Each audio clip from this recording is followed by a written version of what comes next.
TV না দেখে বই পড়তে চেয়েছিলাম, ভাত না খেয়ে রুটি খেতে চেয়েছিলাম, বাসে না এসে অটোতে আসতে চেয়েছিলাম। এই ধরনের বাংলা বাক্যগুলোকে কিভাবে ইংলিশে বলবে সেটাই এখন দেখাবো।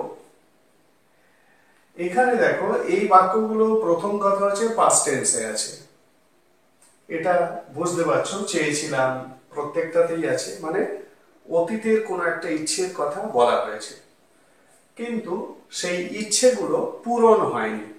চেয়েছিলাম ঠিকই, কিন্তু পূরণ হয়নি। সেরকমই একটা পরিস্থিতি বা সেন্টেন্সগুলো থেকে সেরকমই একটা অর্থ পাওয়া যাচ্ছে। তাহলে এই ধরনের সেন্টেন্সগুলোকে ইংলিশে বলতে গেলে কি করতে হবে? এই স্ট্রাকচারটা ফলো করতে হবে। সাবজেক্ট উড রাদার, যেহেতু এখানে পছন্দের কথা বলা হয়েছে, মানে আমার পছন্দ ছিল একটা কাজ করার, কিন্তু সেটা আমি করতে পারিনি বা সেটা হয়নি।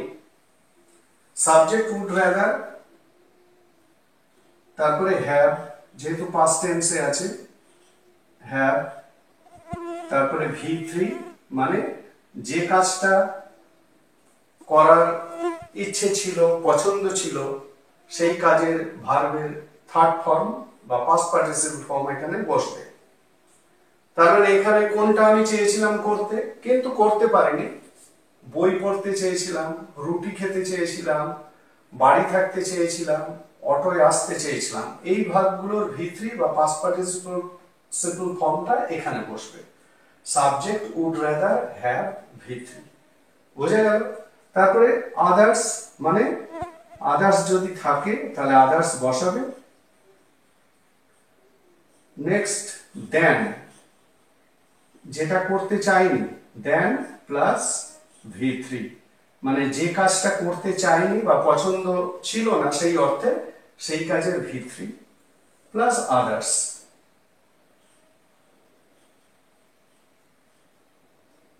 এটা হলো সেন্টেন্স স্ট্রাকচার।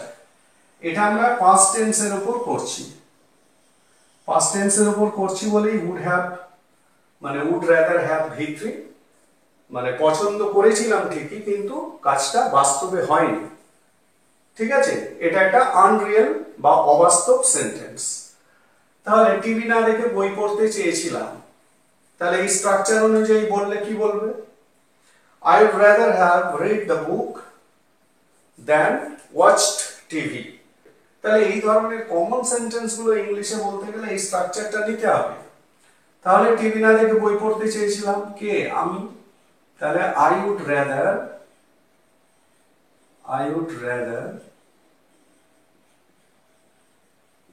have, চেয়েছিলাম, এটার বাংলা মানে কি? আমি চেয়েছিলাম বা আমার পছন্দ করছিল। I would rather have, কি করতে? বই পড়তে। read book, বই পড়তে। দেন, যেটা পছন্দ নয়, watched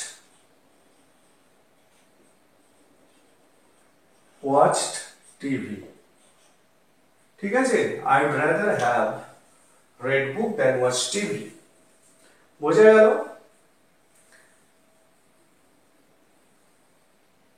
মানে আমি টিভি দেখার থেকে বরং বই পড়তেই চেয়েছিলাম, আমি ভাত খাওয়ার থেকে রুটি খেতেই বরং চেয়েছিলাম। এরকম ভাবে ভাবতে পারো সেন্টেন্স গুলো। তাহলে ভাত না খেয়ে রুটি খেতে চেয়েছিলাম। আচ্ছা, এটাকে আমি এটা সাবজেক্টটা পাল্টে দিই, ও ভাত না খেয়ে রুটি খেতে চেয়েছিল, এইটা করি। তাহলে he would rather have eaten bread than had rice, ঠিক আছে? তাহলে he would rather have eaten bread than had rice, ভাত না খেয়ে রুটি খেতে চেয়েছিল। পরেরটা ওরা পার্টিতে না গিয়ে বাড়ি থাকতে চেয়েছিল, তাহলে ওরা চেয়েছিল they would rather have stayed at home than পার্টিতে যাওয়া gone to the party। পুরো সেন্টেন্সটা বুঝতে পারলে? they would rather have stayed at home than gone to the party।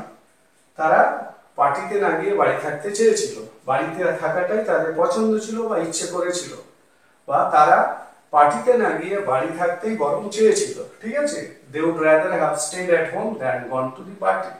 পরেরটা আমরা বাসে না এসে অটোতে আসতে চেয়েছিলাম, তাহলে আমরা চেয়েছিলাম বা আমাদের পছন্দ ছিল we would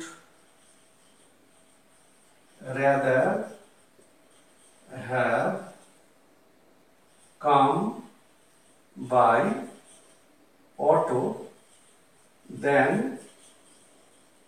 taken। এখানে V3 হবে, এই যে এই V3টা, than taken bus। বুঝে গেল? তাহলে কি বলবে ইংলিশে? we would rather have come by auto than taken bus। আমরা বাসে না এসে অটোতেই আসতে চেয়েছিলাম, বা আমাদের পছন্দ ছিল অটোতে আসা, বা আমরা বাসে না এসে বরং অটোতেই আসতে চেয়েছিলাম। তাহলে বুঝতে পারলে would rather শুধু যখন ইউজ করছো would rather plus verb plus others then plus আবার ভার্ব, সেটা প্রেজেন্টের উপর বলা হচ্ছে, আর এটা পাস্টের উপর বলা হচ্ছে।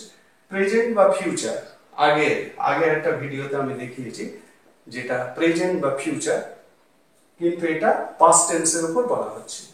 তাহলে এই ধরনের সেন্টেন্স গুলোকে ইংলিশে এইভাবে বলবে।